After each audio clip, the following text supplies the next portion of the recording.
Pisces, are you ready na makita ang mga eksena sa araw na ito? Okay? So, mag-cleansing muna tayo. Okay?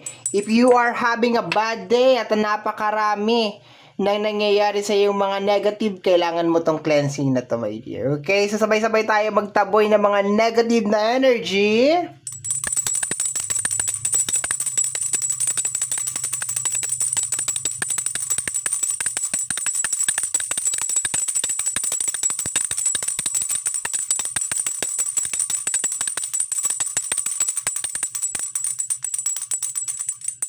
Okay.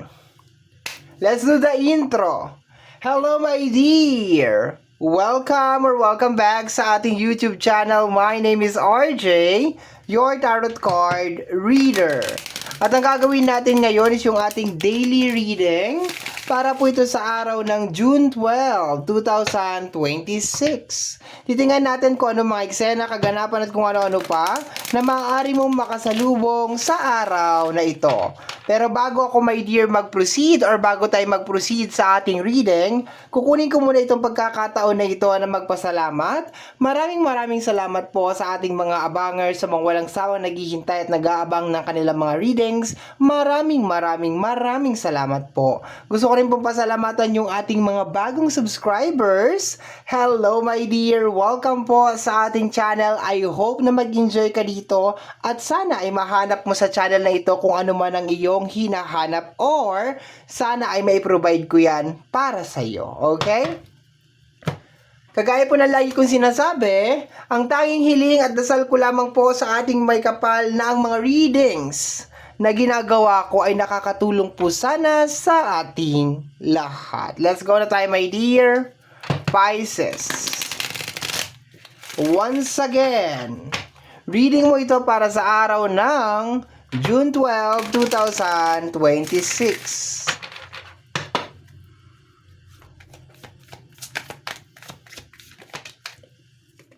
Oy, dalawa. Isa lang. Sana kinuha ko na lang yung isa. Teka nga. Isa lang, Pisces. Isa lang.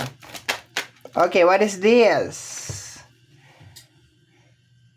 The cleansing flow. Completion.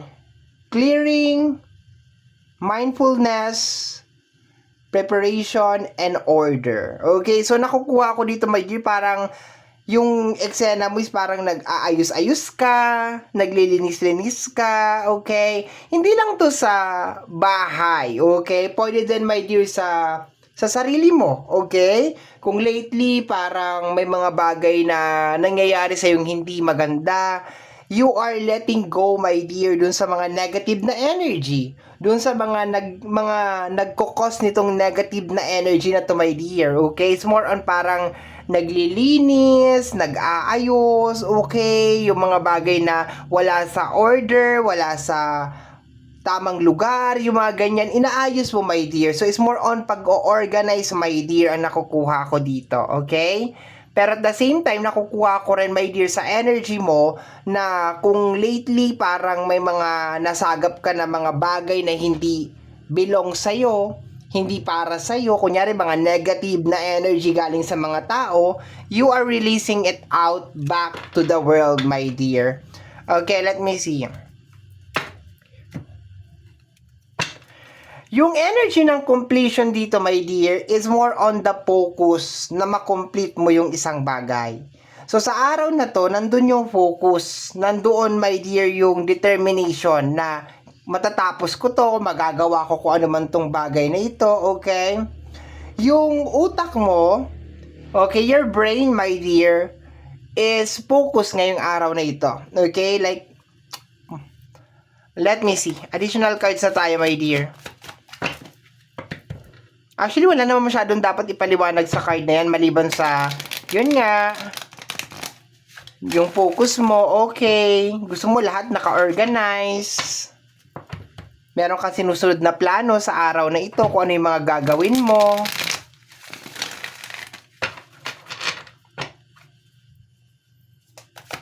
Gustong-gusto ko yung energy na nasasagap ko tungkol dun sa ano, yung mga negative na energy, yung mga energy na hindi belong sa'yo, tinatanggal mo. Possible na gumawa ka ngayon ng mga cleansing, okay? Mga cleansing or mga prayer, ganyan. Or kahit yung simpleng affirmation lang.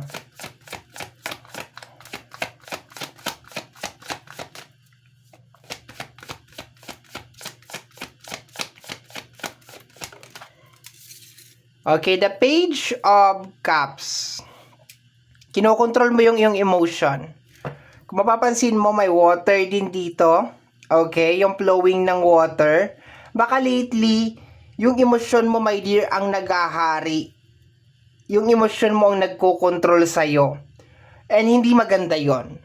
Pag emosyon natin ang nananaig o hindi natin nababalance ang ating emosyon, my dear, may mga bagay na posibleng hindi natin magustuhan na mangyari. Yung mood natin, number 1 yan. Yung mood natin sa pang-araw-araw. Okay? Pag masyado kang carried away ng iyong emotion, ayan, pakalat-kalat na yung energy, okay? So, disclaimer lamang, oh. Gusto ko mag-disclaimer, okay? Medyo ang tagal-tagal ko na dito sa social media, pero nalilito pa rin talaga ang mga tao. Yan ang napapansin ko lang, ha? So, my dear, dito sa ating channel, I'm not trying to predict the future. Bagkos we are trying to ask guidance, nanghihingi tayo ng gabay to build a better future. So kung hindi yun ang trip mo at ang trip mo ay makita ang hinaharap, maghanap ka talaga, my dear. And I am really serious when I say this, maghanap ka talaga ng legit talaga na nakakakita talaga ng future. Kasi sa panahon ngayon, mahirap makahanap ng totoong nakakakita ng future. Okay? So I don't wanna claim na ang pinaka-objective natin is to see the future, kung hindi manghingi ng gabay para magkaroon tayo ng magandang future. Okay? Sa mga interesado po sa private reading, nasa description box down below yung mga details and information na kinakailangan natin or kinakailangan nyo para po makontak ang inyong lingkod. Let's go back sa ating reading. Baka lately, my dear, emotion mo ang nagpapatakbo sa iyong buhay. We have here the energy of the 9 of Cups. Okay. For some of you, siguro, my dear, is na-overwhelm kayo sa mga bagay na gusto ninyong mangyari without actually realizing na kailangan ninyong maglagay ng effort into this. Kumbaga parang kagaya dito, hindi mahuhugasan yung mga plato kung hindi mo talaga siya huhugasan. Okay? Baka sinasabi mo, ay, maghihintay ako hanggang makabili ako ng dishwasher. Ay, paano ka magkakaroon ng dishwasher? Wala ka pa namang budget sa ngayon. Okay? Ang ibig kong sabihin dito, my dear Pisces, it's more on lately siguro nandun ka sa point na iniisip mo na, ay, kaya kong makuha tong bagay na to nang hindi talaga ako naglalabas talaga ng masyadong effort. Which is, nare-realize mo ngayong araw na ito na hindi pwede. Kung gusto ko talagang mahugasan yung mga plato, kailangan ko talaga siyang hugasan. Kung gusto ko talaga na maayos yung isang bagay or makuha yung isang bagay, I need to take some action para makuha ko ito. And hindi ko to makukuha kung lagi lang akong na-overwhelm ng emotion, okay? Yung napakarami mong gustong mangyari sa buhay, my dear. Pero nandun ka sa moment na parang, okay, kaya ko tong makuha nang wala ko nilalabas na kahit anong effort. Which is, hindi pwede, my dear. Okay? And posible, my dear, na baka na-impluensyahan ka rin ng mga tao sa paligid mo. Okay? Madalas yan. Yung sinasabi ng iba na, uy, akalain mo to, yung napakaswerte ko talaga, nakuha ko to ng ganito, ganyan, ganito, ganon. Yes, pwede sa iba. Pero, hindi kasi nila sinasabi yung yung totoong kwento. No? Na baka ilang beses silang tumaya sa loto bago sila nanalo, or ilang beses silang nasugatan bago nila na-perfect ang isang masterpiece. Magaling kasi ang tao, my dear, na mag-deliver na nung success nila, na parang, okay, successful na ako, wow, napakarami ko ng ganito, pero hindi nila ikikwento kung gaano kahirap makapunta dyan. Sometimes people are really, really smart, my dear. Ikakwento lang nila yun pag makakakuha sila ng sympathy, ng attention sa tao, okay, meron silang magigain. Pero kung bababa lang ang tingin sa kanila ng tao, minsan di na talaga nila sinasabi. Karamihan, my dear, ng tao, hindi na nila sinasabi yung process kung paano sila nakarating doon. And siguro lately, maraming mga tao sa paligid mo, or let us say yes, may mga tao sa paligid mo na ganun ang approach sa'yo. Na Pisces, nakuha ko to ng ganito, ng ganyan, ng ganon. And medyo parang nabibrainwash ka na, kung sila nakuha nila ng ganun, bakit ako hindi? Pero lagi ko sinasabi sa inyo, my dear, na may mention ko from time to time, na be careful tayo sa mga taong nakakasalamuhan natin because hindi talaga natin alam kung ano talagang totoong intention nila. Sometimes, yes, they are concerned. Sometimes, they are not. Sometimes, meron silang clear intention. Sometimes, hindi naman clear ang kanilang intention.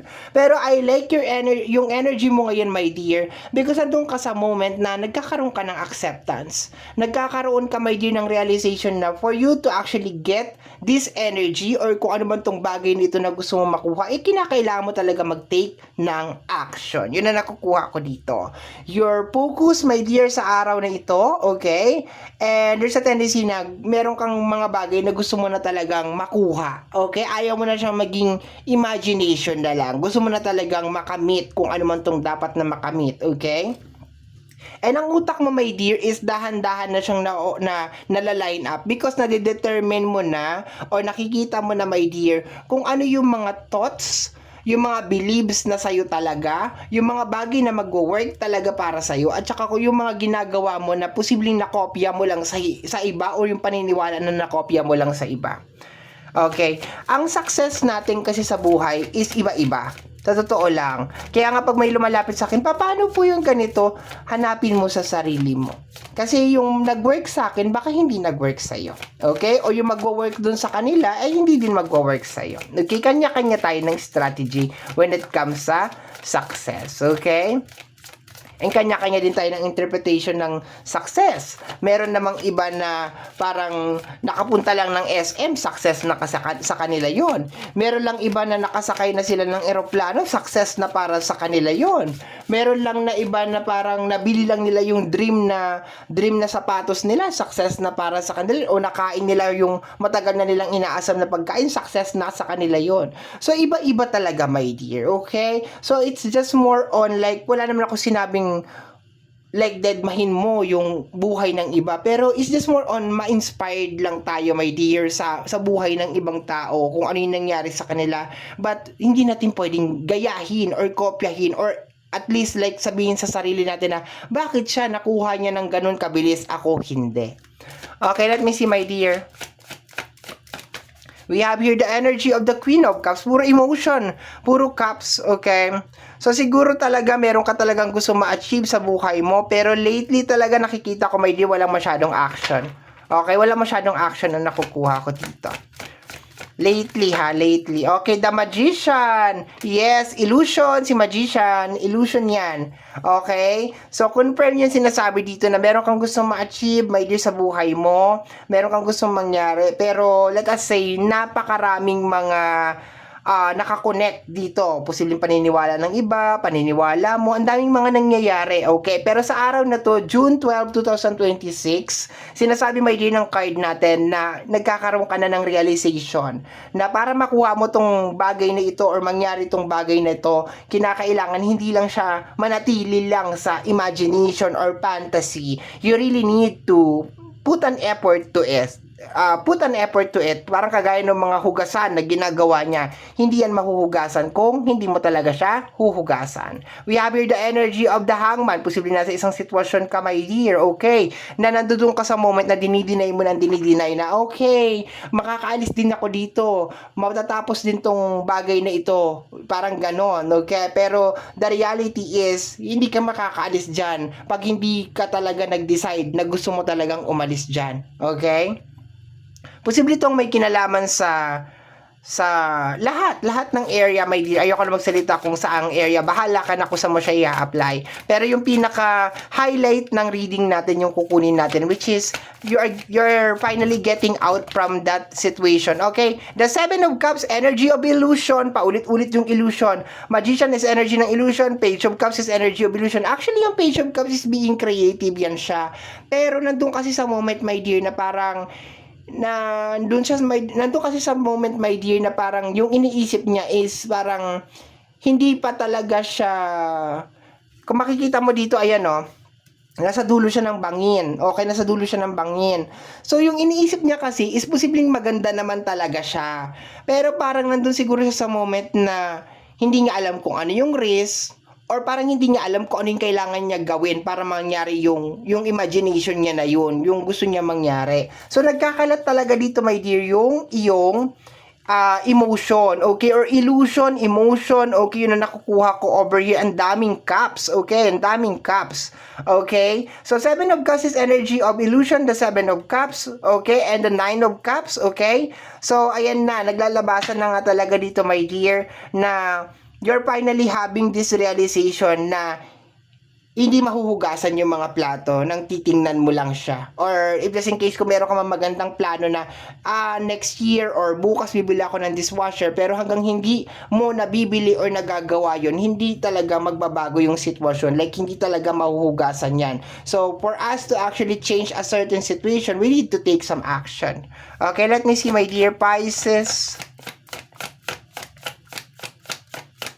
Baka siguro matagal mo na ito nararamdaman na parang kailangan mo na umalis dyan sa isang sitwasyon, sa isang relationship, sa isang mindset. Normally, yung sa career, I think it's more on mindset. Okay, it's more on mindset na parang magiging maayos din to. Kumbaga parang repeated cycle or parang repeated habit lang siguro yung ginagawa mo. Pero napapansin mo ngayong araw na to na sa paulit-ulit na ginagawa mo na parang rotation, parang wala naman nagbabago. So therefore, parang meron kang kinakailangan talagang i-change.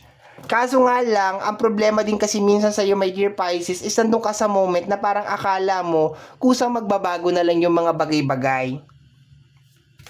Or kusang lalapit na lang sa'yo yung mga bagay-bagay. Ganon. Okay. Let me see. Yung para bang akala mo aayon. The Two of Pentacles. Okay. Impulsive ba lately yung mga action mo? Yung paggastos ng pera, paghawak ng pera, medyo out of control ba, my dear? Okay. You need to change it. Yun ang sinasabi dito ng ating card. Pero, I think ngayon, diba? The King of Cups. Okay. Yung hinihintay mo, my dear, hindi siya darating ng kamamanifest lang ng kamamanifest, ng kasisindi lang ng kasisindi ng kandila, or kadadasal lang ng kadadasal. Kailangan talaga, this is the time talaga na maging bukas ka, my dear, na kinakailangan talaga siya ng action. We have here the energy of the Justice card, okay? Yung mentality na parang, nabanggit ko na kanina bakit ganun? Sa kanya nakuha niya, ang dali-dali lang. Sabi ko nga sa'yo, hindi lahat ng tao, my dear, sinasabi nila yung totoong process ng kanilang success. Hindi. Kasi, syempre mamatahin, ang gusto kasi ng tao lagi, mabilib ka, na parang, uy, tingnan mo to, nakakuha na ako ng bahay, ng ganito, ganyan, ng ganito. Pero hindi nila sasabihin yan kung paano nila nakuha yan.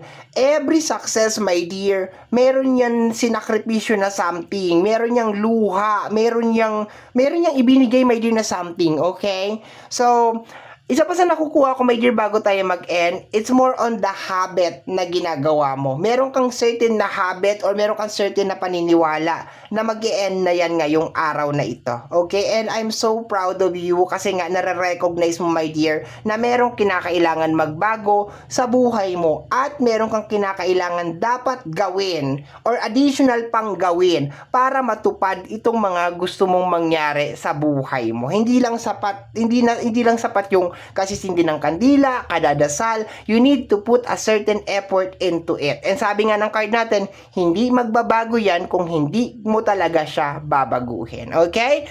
So, my dear Pisces, yan ang nasagap natin na message energy para sa araw na ito, June 12, 2026. Kagaya po na nasabi ko kanina, ang tanging hiling at dasal ko lamang po sa ating buong may kapal ng mga readings na ginagawa ko ay nakakatulong po sana sa ating lahat. Maraming salamat po. Thank you, my dear. Bye-bye.